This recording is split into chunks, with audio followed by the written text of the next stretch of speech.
Grilled halloumi salad with watercress. Imagine biting into a salad that's crisp, peppery, creamy, and smoky all at once.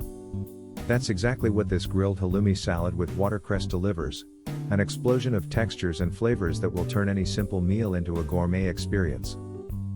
Halloumi, with its unique ability to hold its shape when grilled, brings a deliciously golden crust and a satisfying bite.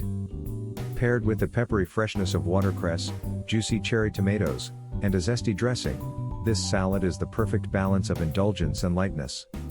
Whether you're looking for a quick lunch, a side dish, or a show-stopping appetizer, this recipe is sure to impress.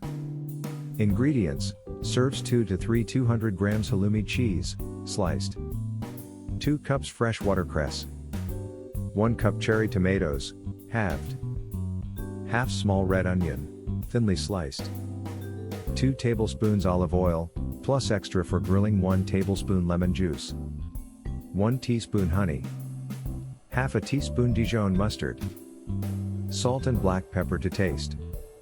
Instructions: heat a grill pan or skillet over medium heat and brush lightly with olive oil.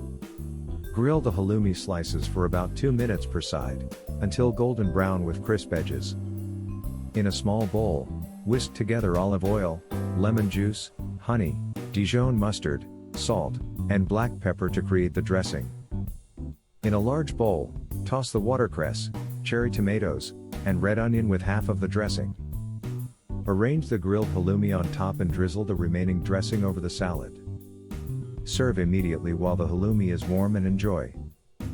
Pro tips for the best salad: use high-quality halloumi for the best texture and flavor. The fresher, the better. Make sure your grill pan is hot before adding the cheese to achieve a perfect golden crust. Watercress can be quite delicate, so dress it just before serving to keep it fresh and crisp. This salad is a fantastic way to enjoy a restaurant-quality dish at home with minimal effort. Are you a fan of grilled halloumi, or do you have another favorite way to use it? Let me know in the comments.